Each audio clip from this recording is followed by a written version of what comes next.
علی الصلاۃ، نماز کی طرف آؤ. دل میں خیال اٹھتا ہے کاروبار چھوڑ کے، دکان چھوڑ کے، مکان چھوڑ کے، نرم نرم بستر چھوڑ کے، گدے چھوڑ کے سجدے کے لیے جاؤں گا، ملے گا کیا؟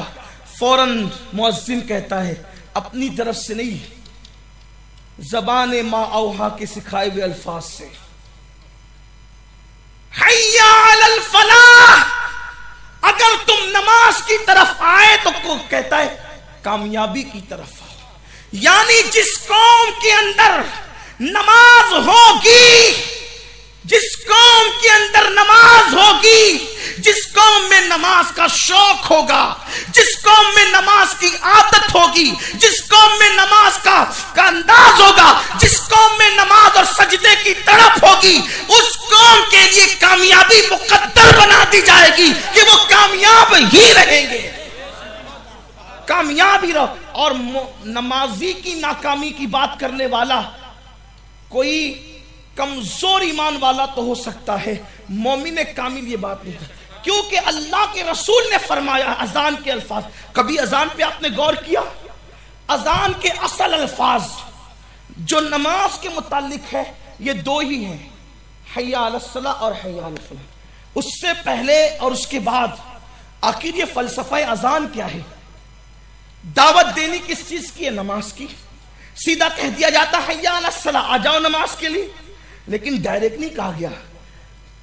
پہلے شروعات کی گئی اللہ اکبر اللہ اکبر، اللہ سب سے بڑا ہے، اللہ سب سے.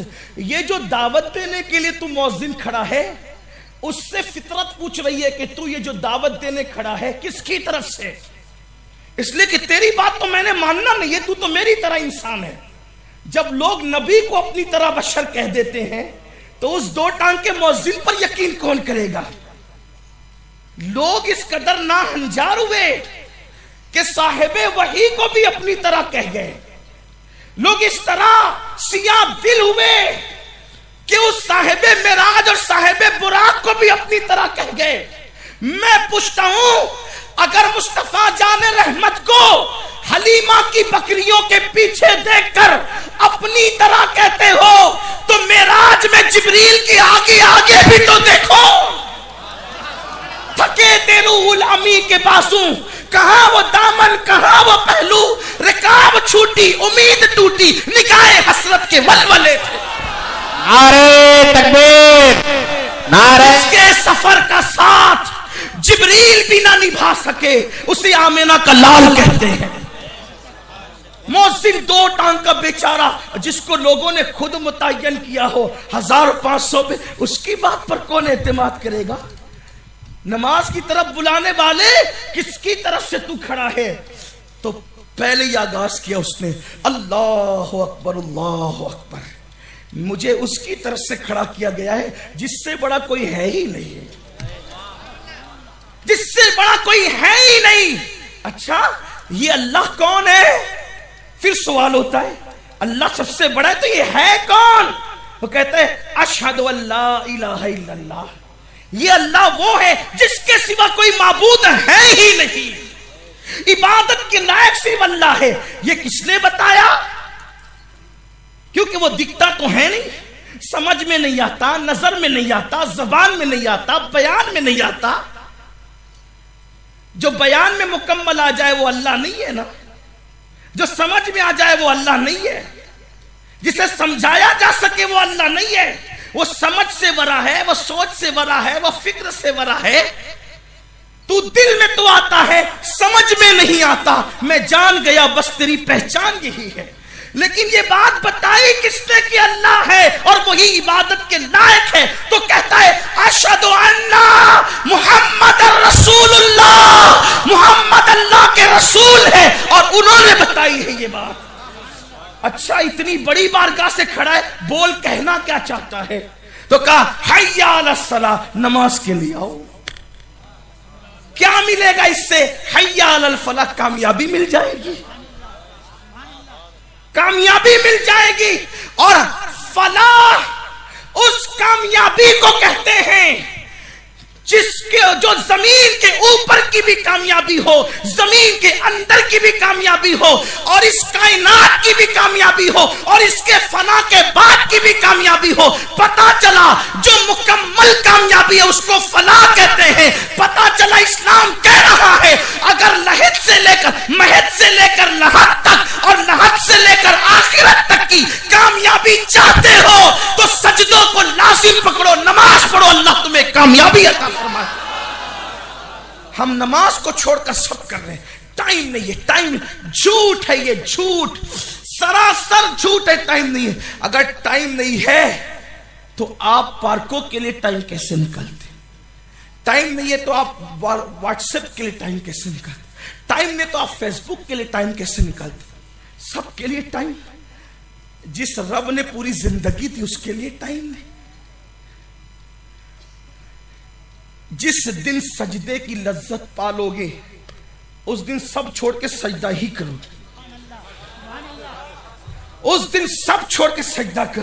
اس لیے کہ جن کو سجدے کی لذت ملی ہے، جن کو سجدے کی لذت ملی ہے، پھر انہوں نے راتوں کی نیند چھوڑی ہے. رسول اللہ کی بیٹی سیدہ فاطمہ الزہرا سلام اللہ علیہا عشاء کے بعد نفلی نماز میں جب شروع کرتی، ایک ہی سجدے میں پوری رات گزار دیتی. پوری رات ایک سجدے میں گزر جاتی، اور جب صبح ہوتی تو نماز جلدی سے مکمل کر کے حسرت سے کہتی اتنی چھوٹی تو نے رات بنائی. ہمیں گناہ کے لیے رات چھوٹی پڑتی ہے، انہیں سجدے کے لیے رات چھوٹی پڑتی تھی. اس لیے کہ ہمیں گناہ کی لذت مل گئی ہے اور انہیں سجدے کی لذت. یاد رکھنا گناہ میں لذت تو مل سکتی ہے، گناہ میں عزت نہیں مل سکتی.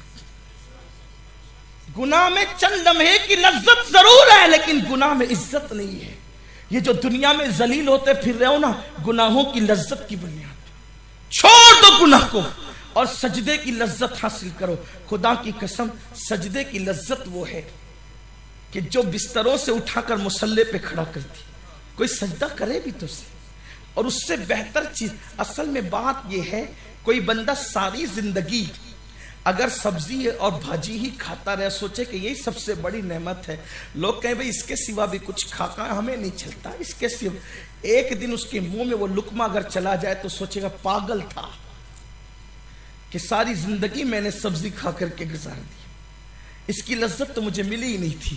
خدا کی قسم کہتا ہوں، آپ سے آج ایک بات کہتا ہوں، سب چیز کی لذت اٹھائیے، کبھی میرے اللہ کی بارگاہ میں سر ٹیک کر سجدے کی لذت بھی اٹھا. اور سجدہ وہ نہیں کہ مرغے کے ٹھونگ مارنے کی طرح سجدہ نہیں. سجدہ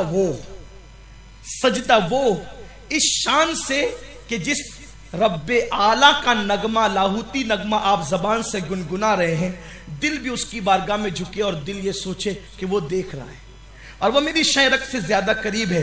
پھر دیکھو آنکھیں نہ نم ہو جائے تو پھر کہنا.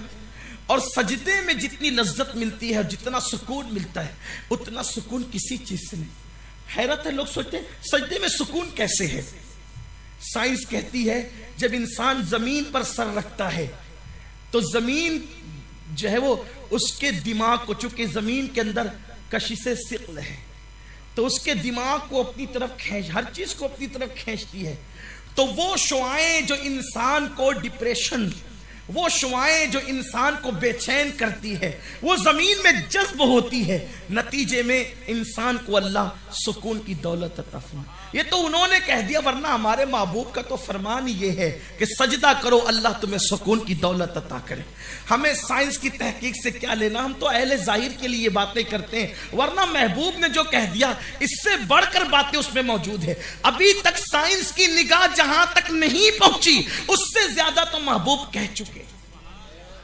تو میں اپنی بات کو زیادہ آگے بڑھنا